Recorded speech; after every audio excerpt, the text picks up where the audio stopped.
Oferecimento TV Lar, bem perto de você.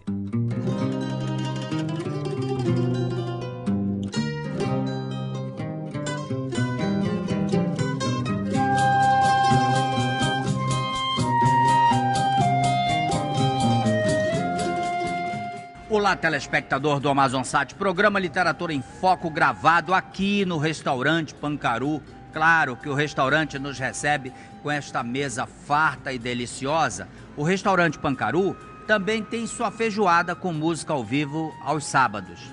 Nosso convidado, especialíssimo convidado, professor, doutor Renan Freitas Pinto. Ele que tem uma contribuição importante, é membro da Academia Amazonense de Letras e tem uma contribuição importante na produção literária do Amazonas, não só para o Brasil, mas para o exterior. Professor, vamos falar então do volume 1 e 2 de Vozes da Amazônia. E claro, vamos falar principalmente da capa. A capa de Zeca Nazaré, um artista plástico importante. Eu queria que o senhor falasse a importância dessas duas obras e do que elas retratam. Na verdade, essa obra, né, ou esse projeto, digamos assim, editorial, ele foi concebido para ter 3 volumes, né? Já 2 estão publicados, como você bem se referiu, e nós estamos caminhando para, né, concluir também com a capa do Zeca, né, o terceiro e último volume dessa série. E, digamos assim, essa ideia é fazer um inventário, digamos assim, contemporâneo, né, porque os autores que participam desse projeto, né,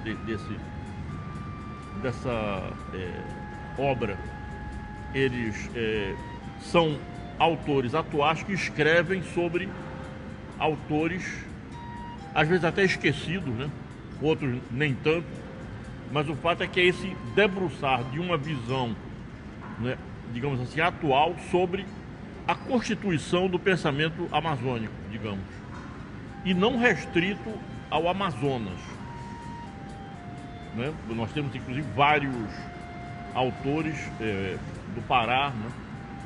E até mesmo autores de fora, mas que tratam, como a Jucimara Tarricone, por exemplo, né? Que é uma professora da USP que escreveu uma tese de doutorado sobre o Benedito Nunes. Então ela vai participar, né, no terceiro volume com um belo trabalho sobre Benedito Nunes. E assim por diante. Então nós temos aí trabalho sobre Dalcídio Jurandir, já desde o primeiro volume, trabalho sobre Djalma Batista, sobre André Araújo, Arthur Reis, Mário Piranga Monteiro, enfim, Álvaro Maia. Praticamente, né, a obra, de um certo modo, cobre, né, toda a produção do pensamento amazônico, que se aproxima muito disso. E a ideia exatamente é ter esse quadro, né, uma espécie de inventário, mas também, né, uma visão articulada, né, do que estamos pensando sobre essa tradição de pensamento, né, que se desenvolveu a partir da Amazônia e em torno da Amazônia. Então é um projeto originalmente patrocinado pelo CNPq, né, e que agora vamos encerrá-lo com a publicação do terceiro e último volume da série Voz da Amazônia, né? Agora, professor, muito tem se falado de Amazônia, muito, especialmente no sul do país. As pessoas muitas vezes nem veem a Amazônia, mas escrevem e às vezes artigos até importantes que retratam a Amazônia. Nós temos produzido bastante aqui na Amazônia. A própria Universidade Federal do Amazonas tem uma produção importante sobre a Amazônia e tem estudado essa Amazônia. Como o senhor analisa esses acontecimentos, especialmente da Universidade Federal do Amazonas? Olha, eu gostaria de lembrar, inclusive, uma tese defendida pela Neide Gondim, né, que depois se transformou em livro, A Invenção da Amazônia. Na verdade, ela começa a estudar autores como Júlio Verne, Vic Baum, né? Enfim, e autores que não estiveram na Amazônia, mas que, né, escreveram e escreveram obras marcantes, né, Por exemplo, o Júlio Verne escreveu A Jangada, mas também o Soberbo Orenoco, que é um livro de aventuras que se passa na Amazônia venezuelana, né? E, portanto, digamos assim, essa tradição vem se desenvolvendo, vem se propagando de autores, né? De várias nacionalidades, de alemães, de franceses, né? Que, na verdade, continuam se interessando pela Amazônia. O exemplo é no nosso volume 2, por exemplo, a presença do professor Bernard Emery, né? Que constrói um ensaio em torno do Moronguetá do Nunes Pereira, entende? Quer dizer, um leitor francês de uma obra fundamental, né, da antropologia amazônica, né? E aí chegaríamos nos brasileiros, né? Por exemplo, Gilberto Freire, para citar um dos autores que está nesse livro sobre os 500 anos de Brasil e Alemanha, né? Daqui a pouco nós vamos conversar sobre ele. Por exemplo, é um autor que desde cedo se preocupou com a Amazônia, até por causa de suas teses luso-tropicalistas, né, ou luso-tropicais, né? A ideia, por exemplo, da experiência portuguesa como experiência, digamos assim, civilizatória nos trópicos, em que foi acompanhado por autores como Arthur Reis, né, e Leandro Tocantins, né, enfim, criando o próprio Massimino Correia segue essa tradição, né, dessa perspectiva do Gilberto Freire. E aí o Gilberto Freire não é conhecido como um antropólogo da Amazônia, nem como um autor da Amazônia, mas ele tem uma contribuição e a Amazônia pesa muito na sua obra. Tá certo.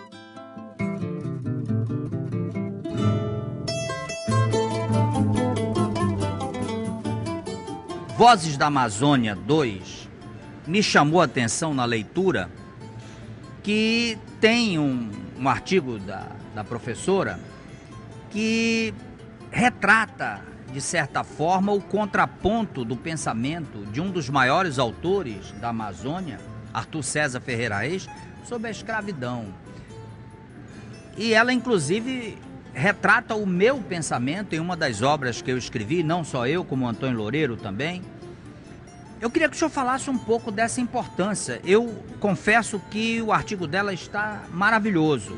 Eu queria que o senhor fizesse um comentário exatamente sobre esse artigo que vem retratar um momento importante. Nós sabemos que 2 províncias no Brasil aboliram a escravatura antes da Lei Áurea.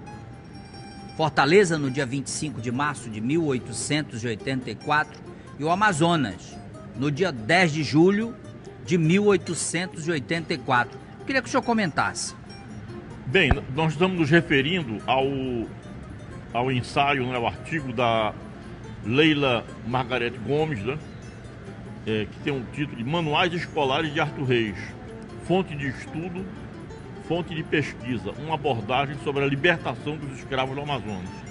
Bem, esse é uma das grandes contribuições, uma das boas contribuições desse livro, né? Eu, inclusive, queria, para não esquecer, lembrar que a professora Elide Rugai Baixo, que é uma das organizadoras comigo, né, também traz uma contribuição fundamental sobre a Amazônia de Gilberto Freire. Tá certo. Está aqui. Bem, mas voltando à questão, né, da escravidão, é interessante você chamar a atenção, porque se trata de uma perspectiva de mostrar que o mundo da obra, no caso a obra do Arthur Reis, às vezes elas se contrapõem ao próprio autor, né? Por exemplo, na medida em que ele afirma, né, em vários momentos, né, da pouca importância da escravidão da escravidão negra na Amazônia, né? Mas a Leila consegue mostrar na sua própria obra, isso aqui é interessante, que, né, a obra desdiz esse ponto de vista do Arthur Reis. Aliás, você também, né, parece que partilha desse mesmo pensamento.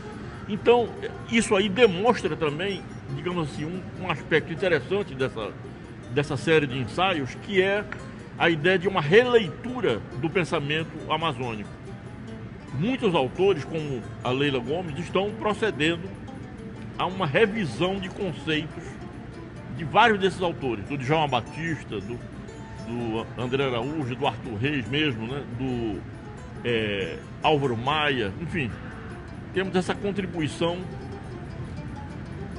paradigmática, vamos dizer assim, porque propõe novas abordagens, e esse livro se caracteriza por isso, por ser uma leitura, né, de novos paradigmas, em muitos casos, desse movimento do pensamento, desses autores consagrados uns, alguns esquecidos, né, outros, mas de alguma maneira presentes nessa tentativa de uma recuperação desse pensamento na sua abrangência, né?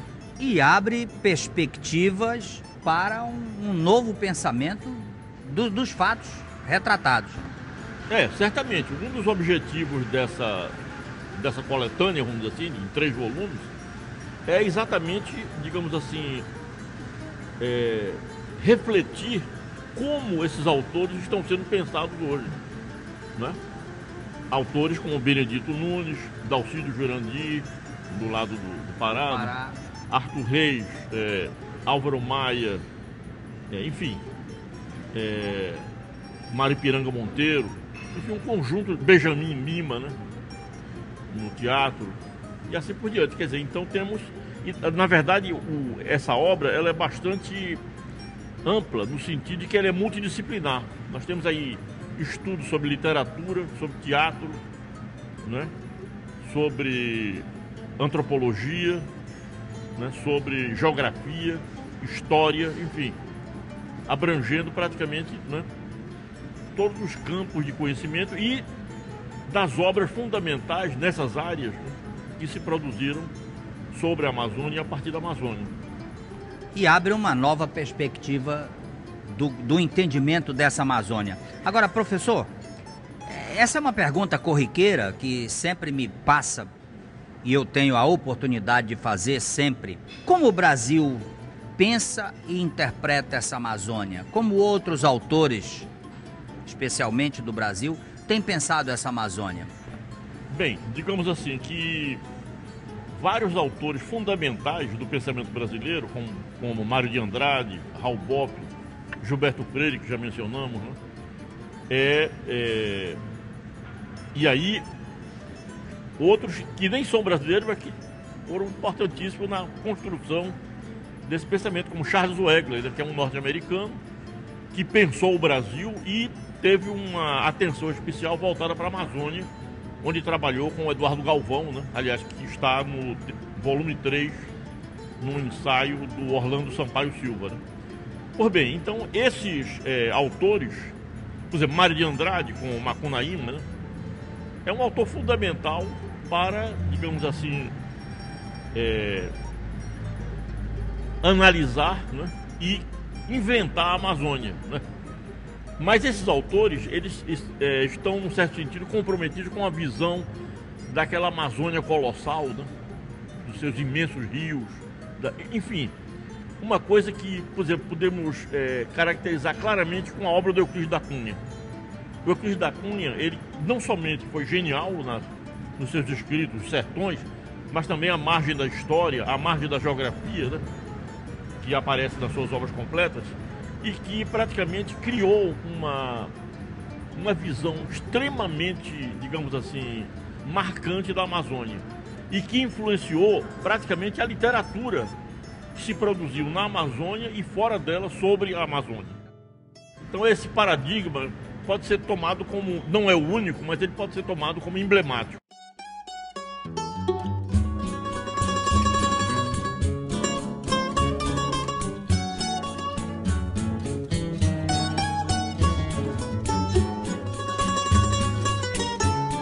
Vamos fazer uma análise aqui. Fala-se muito que o Brasil não lê, o Brasil deixa de ler, enfim.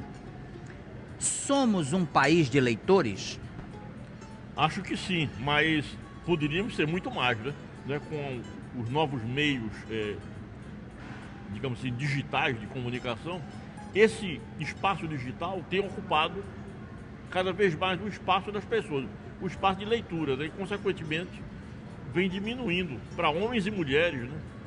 Jovens e crianças, vem diminuindo o número de horas por semana que se dedica à leitura. Agora, professor, eu quero falar desses 2 livros maravilhosos, 5 séculos das regiões brasileiras e alemãs, relações entre o Brasil e a Alemanha na época contemporânea. Esses 2 livros são fundamentais e principalmente com autores internacionais, e o senhor participa desse trabalho também. Eu fui convidado pelo professor Viriboli, né, com quem eu fiz um pós-doutorado na USP, né, e ele me convidou para participar com ele de um ensaio sobre a presença, né, o fascínio que a Amazônia desperta sobre os alemães.